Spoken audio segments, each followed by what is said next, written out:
तो दोस्तों, जैसा कि मैंने आपको पिछले भाग में बताया था कि कैसे एक परिवार अपने नाना नानी के घर जाने के लिए झारखंड से खड़गपुर जाने वाला था, लेकिन उनकी गाड़ी रास्ते में ही ख़राब हो गई। जब गाड़ी ठीक हुई तो उन्होंने देखा कि उनकी गाड़ी के सामने ही कुछ दूरी पर एक औरत बैठी हुई है। वो औरत कौन थी, इस भाग में पता चलेगा। तो दोस्तों, बने रहिए मेरे साथ। आप देख रहे हैं द स्कैरी संडे।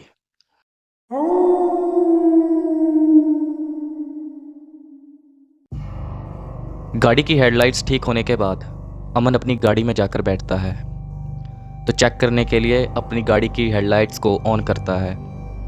तो देखता है कि सामने एक औरत बैठी हुई है, जो कि एक पत्थर पर बैठी हुई थी, जिसकी पीठ इनकी तरफ थी। तो उस औरत को रेखा ने भी देखा। बच्चे तो फिलहाल सोए हुए थे, तो इन लोगों ने सोचा कि इतनी रात को इस समय ये औरत इस रोड पर क्या कर रही होगी। अजीब अजीब ख्याल भी इनके मन में आ रहे थे, लेकिन फिर अमन ने कहा कि शायद इस औरत को मदद की ज़रूरत भी हो सकती है, हमें इससे पूछ लेना चाहिए।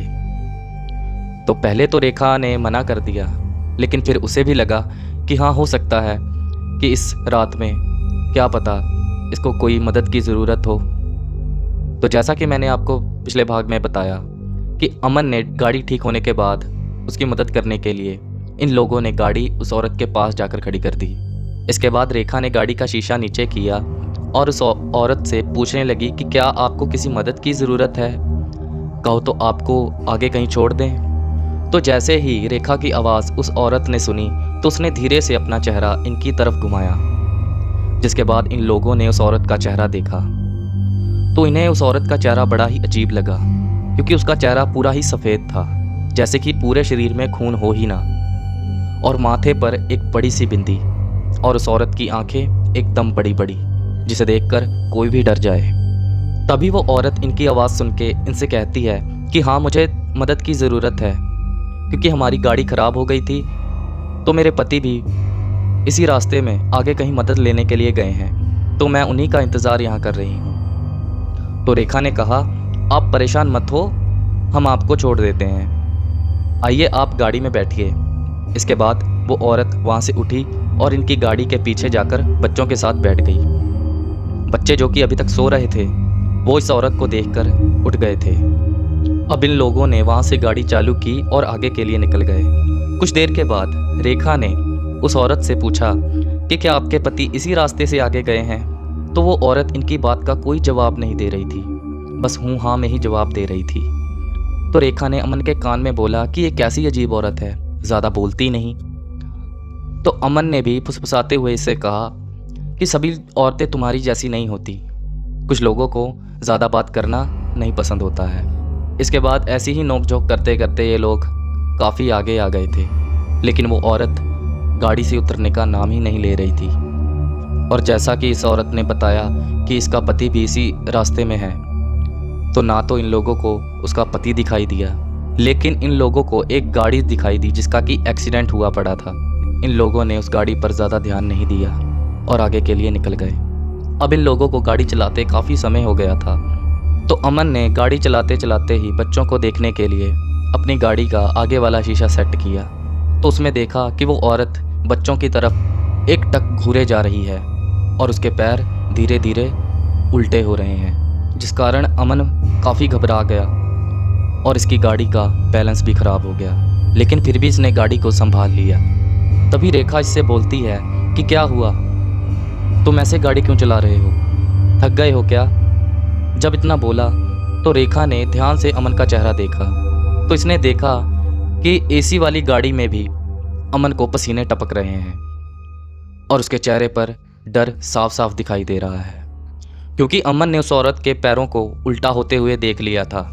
लेकिन इस बात से अभी तक रेखा अनजान थी, लेकिन कब तक।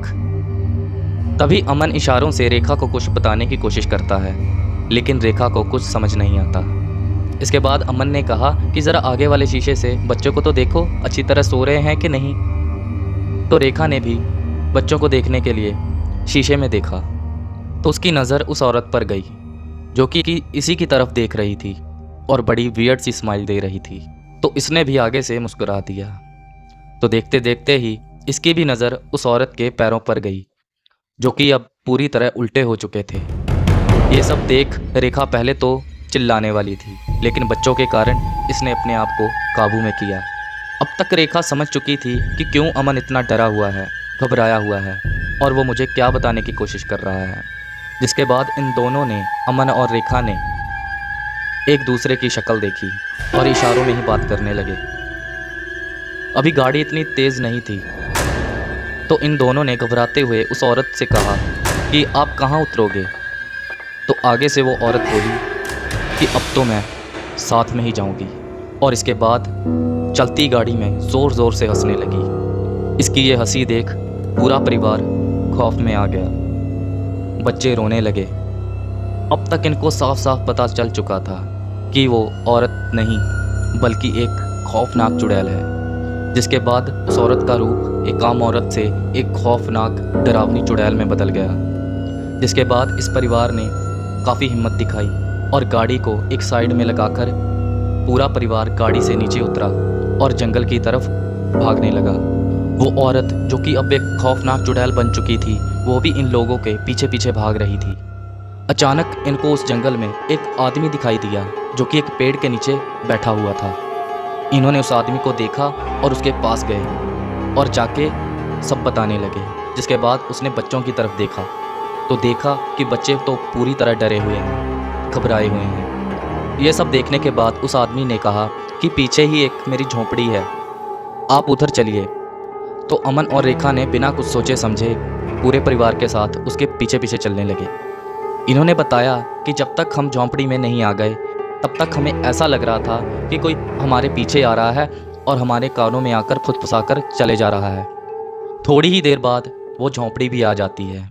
झोंपड़ी में पहुंच के उस आदमी ने इनसे कहा कि आप यहाँ सुरक्षित हो, यहाँ कोई भी ऐसा खतरा नहीं है, आप बच्चों को लेकर थोड़ा आराम कर लें, मैं अभी आता हूँ। जिसके बाद वो आदमी उस जंगल में फिर चला गया। उसके जाने के बाद इन लोगों ने सुना कि बाहर किसी औरत के चिल्लाने की आवाज़ आ रही है, जैसे कि कोई उसे मार रहा हो। कुछ देर के बाद वो भी आवाज़ आना बंद हो गई, लेकिन वो आदमी वापस नहीं आया। जिसके बाद हमारी आंख लग गई। सुबह जब आंख खुली तो देखा कि हम एक पेड़ के नीचे पड़े हैं और वो हमारे ऊपर से वो झोंपड़ी गायब है। ये सब देखने के बाद अचंभे से हम लोग उठे और इधर उधर देखने लगे तो देखा कि जिस पेड़ के पास हम सो रहे थे वहीं पर एक हनुमान जी की छोटी सी मूर्ति पड़ी हुई थी। तो हम सभी लोगों ने मूर्ति के सामने हाथ जोड़े और हनुमान जी से हमारी रक्षा करने के लिए धन्यवाद किया। तो ये लोग वहाँ से माथा टेक जंगल से बाहर आ गए तो देखा कि इनकी गाड़ी वैसी की वैसी ही खड़ी है। जिसके बाद इन्होंने गाड़ी वहाँ से उठाई और सीधे जाकर अपने नाना नानी के घर ही पर ही रोकी। जब ये लोग वहाँ पहुँच गए तो नाना नानी ने इनकी हालत देखी। जिसके बाद उन लोगों ने इनसे पूछ लिया कि ऐसा क्या हुआ था बेटा, जो तुम इतने डरे हुए हो, घबराए हुए हो। तो उनकी ये बात सुन रेखा ने कल रात की सारी बात बता दी और उस आदमी के बारे में भी बताया जिसकी झोंपड़ी में इन्होंने रात गुजारी थी। तो नाना नानी ने इनकी बातों को सुनने के बाद इनसे कहा कि तुम्हारी रक्षा करने कोई और नहीं, स्वयं हनुमान जी आए थे, तुम लोग उन्हें पहचान नहीं पाए। जिसके बाद अमन और रेखा वहीं पर ही रोने लगे। इसके बाद नानी ने कहा कि अगर हनुमान जी नहीं होते तो वो चुड़ैल तुम्हारे बच्चों को ले जाती। इस घटना के बाद इस परिवार की आस्था हनुमान जी के प्रति काफ़ी बढ़ गई और अब ये सुबह शाम हनुमान जी की भक्ति में खोए रहते हैं। लेकिन इन लोगों को आज भी ये बात खटक रही है कि जब हम उस झोंपड़ी में सो रहे थे तो वो सुबह होने पर वो झोंपड़ी कहाँ गायब हो गई। तो दोस्तों आप कमेंट बॉक्स में ज़रूर बताना कि वो झोंपड़ी कहाँ गायब हो गई। तो चलिए आज की कहानी यहीं पर समाप्त करते हैं और मिलते हैं किसी अगली कहानी में। तो दोस्तों जाते जाते चैनल को सब्सक्राइब ज़रूर कर लें, क्योंकि यहाँ से मैं ऐसी कहानियाँ सुनाता रहता हूँ। अगर आपके पास भी कोई ऐसी कहानी है या कोई ऐसा किस्सा है तो आप मेरे व्हाट्सएप नंबर पर मुझे लिख कर भेज सकते हैं, वो आपको डिस्क्रिप्शन में मिल जाएगा। तो चलिए मिलते हैं किसी अगली कहानी में। हर हर महादेव।